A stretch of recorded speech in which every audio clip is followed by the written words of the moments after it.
One of the best ways I've found to be able to retain great team members and have a great culture is using open book management. Essentially, where you're gonna share all the numbers of the business with your team. Here's the thing, if you want people to work hard for you, it's probably a good thing that they like you. If they don't like you, they're probably gonna constantly be planning for the downfall of your business. They're going to drive your trucks really hard, they're gonna not care about your trucks or equipment, they're not gonna care about your customers, they're gonna constantly just be trying to look for ways to waste your money and bring the downfall of the business. Siphoning off gas from equipment and trucks, that happens when someone doesn't like you. Well, what's the number one way for someone to not like you is for you to hide things from them and not share information with them. And so if you're not gonna share the information of your estimates and how much your hourly rate is and how much things cost in the business, they're not gonna trust you. And if they don't trust you, they're not gonna like you. In my opinion, it's the best thing to just share all the numbers with the team. And that can be a scary proposition. Ultimately, they're usually gonna find these things out regardless. For example, they'll see an invoice laying out on the desk when they get back to the office, or they'll talk to a customer and the customer will have printed off the estimate and they're going over with the crew members. So these things happen, and if you're hiding things from them and then they find out about them later, it's not going to lead to trust. And if you don't have any trust, they're not gonna like you. And if they don't like you, they're gonna start planning your downfall. Open book management can be scary if you are making a lot of money or if you're not making any money at all and you're actually losing money. So let me look at both angles. First off, if we're making a ton of money and you're like, well, I don't wanna share how much money the business is making because we're making a lot of cash and I don't really work there very often. I know what the feeling is like. I remember when I first stopped working at the Bellingham shop, my very first Augusta Lawn Care location. And at the time we were making more money than we ever had before. And yet I was only working at the office for maybe an hour a week. And now I don't go to the office at all. And so it can be intimidating almost to have open book management where they see you're making all this money and all this profit and they're making 20, 30 bucks an hour. Now here's the thing, when you're making a lot of money, give profit sharing. So when there is a lot of profit in the business, have a profit sharing program that they get a piece of the pie so that you can still share the numbers, and by sharing the numbers, they still want the business to do well and increase the bottom line because they get a piece of the action. On the flip side, if you're not making any money or you're losing money, it's still a good idea to share the numbers with the team because you can kind of get the underdog mentality and rallying the team around the fact that like, we've got to make these changes and we've got to make these cuts and we've got to improve the bottom line or else we are going to be in a bad spot. And that can usually get like the entire team rallying around, kind of coming out from the ashes and really trying to turn the business around. This is the thing. Most team members are going to look for proof and evidence of you making money hand over fist on their dollar, on their dime, on their time. And so you getting a couple more trucks that are new, they're thinking, oh my word, the boss is making all this money. In your mind, you're like, there's no way for us to be able to get all this work done this week unless we have a couple extra trucks. I'm gonna go get debt. I'm gonna really extend myself here to be able to get these trucks so we can deliver on the promises to customers. But to your employees, if you don't share the numbers, they just assume because you got 2 new trucks that you're making money hand over fist. So if you're not making money hand over fist, prove it. Just share the numbers with them. Now, a lot of times when you open up the books for your team, they're not gonna wanna see a profit and loss statement or an Excel spreadsheet. They don't like math, they don't like numbers, and all of it just seems like a bunch of Chinese to them. So what we did when we first opened up the books was to make it really, really simple, is we took all of the revenue of the business, which at the time was about 1.1 million, and we took $1 bill, this is real money, for every $10,000. So it was 110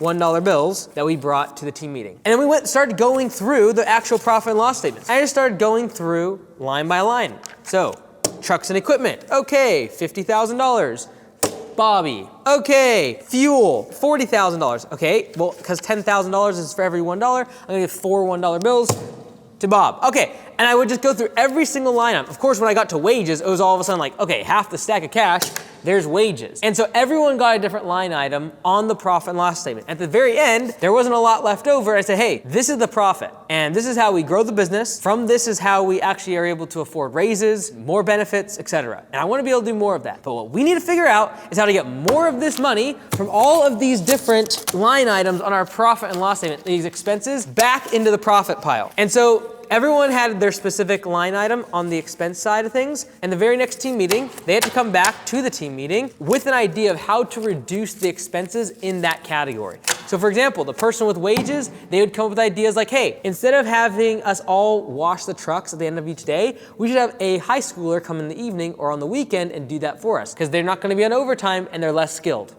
Good idea. There's a whole bunch of other ideas. The trucks and equipment people, they had ideas of like, hey, we should have a rag and a spray bottle in every single truck that we wipe down at the end of each day, and then we don't have to actually clean out the truck ever because it's just wiped out at the end of every single day. Then what we did is every single person put forward their idea to save money, and we voted on which was the best idea. We implemented like 4 or 5 things. Everything from how to sharpen the blades faster, how to do oil changes faster. They came up with all these ideas. We voted on the best one, and it ended up being the estimator, which was me at the time, should not be driving a truck. Instead, they should be driving a car to have better fuel economy.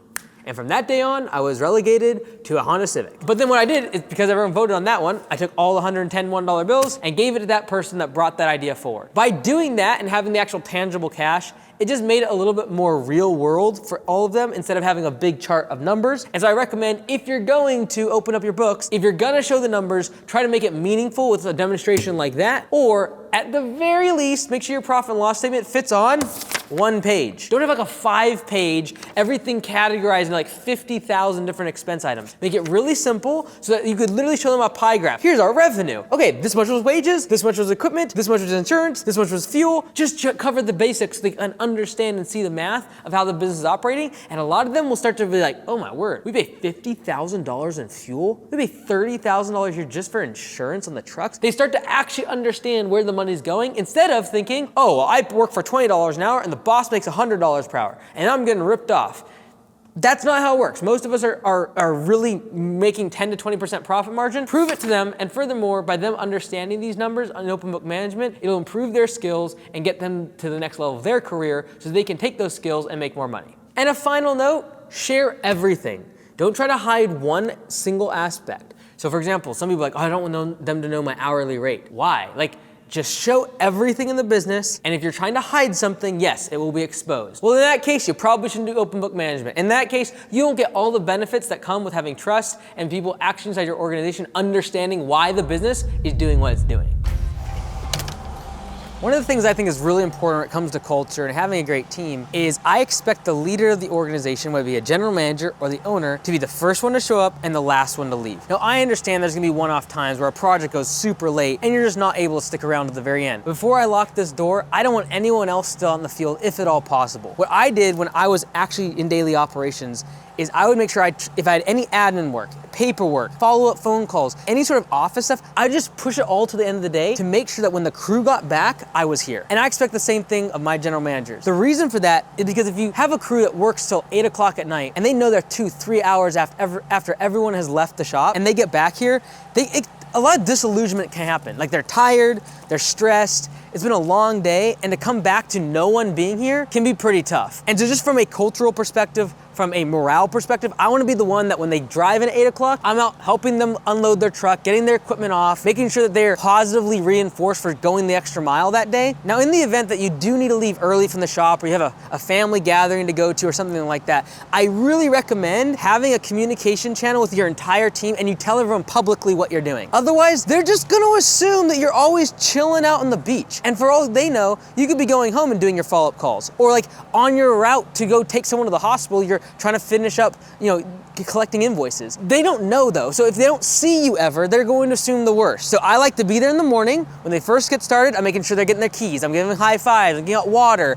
I'm making sure they're set up for their day for success. When they get back, I'm making sure there's positivity. I'm making sure I'm trying to help them if they're late after getting the project finished. That is one of the biggest things I've seen in great leaders when it comes to general managers and owners, where their team actually has buy-in and the morale of the team is high despite having long days, projects that go over budgeted hours. It happens all the time. But being there when they show up in the morning and being there when they get back to the shop in the evening is a huge morale boost for the crew. One of the best ways to be able to retain your best talent, the employees that go above and beyond, that are always kicking butt, is having an upward trajectory for their career and actually having a place for them to move into. Whether it be you go from a field worker to a team leader to an estimator to a general manager, having that sort of upward mobility can actually allow you to get someone for a lot cheaper that otherwise wouldn't work for you. or potentially someone that has a lot more experience, but they're willing to start at your level because they know that they can grow with the company. In my opinion, one of the biggest reasons to grow your business, whether it be multiple locations or just in terms of revenue, is to be able to create positions that your best talent can move into. Otherwise, you'll lose them. If you have a great worker that's out in the field, if you don't create other positions, if you don't create other services, if you don't create opportunities for them to become a team leader or an estimator and learn sales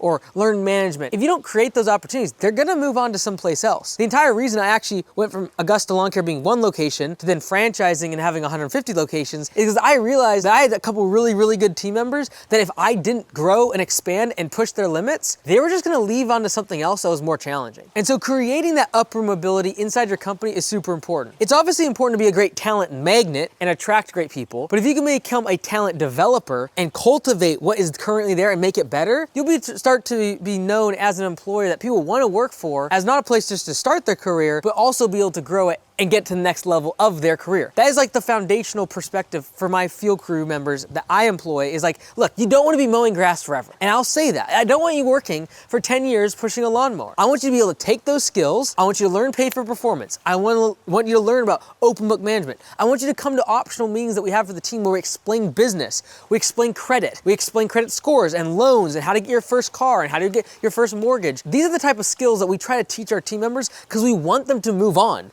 I don't want them to be entry level forever. And if you actually want that for them and you actually want them to get the next stage of their career, that might mean leaving your place of work and being happy for them because you ultimately didn't have the position for them to move into. And so either A, you're gonna grow your business so they can grow with you, or realize that if they grow their skills, they might have to leave your organization simply because they need to be able to make more money, gain more skills, wanna have a bigger challenge. And it's important, in my opinion, to be happy for the person that does have to move on to something else that is better for them, because the rest of your team is watching to see if you actually mean it when you say you want to see them get to the next stage of their career. At Augusta Lawn Care, we specifically have something called a 3F program, franchise fee forgiveness. And it's essentially where if someone works at an Augusta Lawn Care location for 2 years, they'll actually be able to join the franchise for free. So it saves them like $25,000. And that's cool. What that allows people to be able to do is hire frontline team members or managers that otherwise would never work for them because they're overqualified or they need more money, but they're doing it for the upward mobility, the chance to learn and grow on someone else's dime and then go start their own franchise by themselves and own their own business. And you might not have that, but creating some sort of chain, some sort of ladder they can grow their career is super important. And if you don't have the intention of growing the business really big and creating those more management type positions or other opportunities for them, you can also give them something simple like an Audible program or books and incentivize and create a program around them learning and educating themselves, which ultimately will get them to a place where they can make more money. But if you want a step-by-step guide of starting a lawn care business specifically, from zero to past $100,000 in annual revenue, watch this video right here.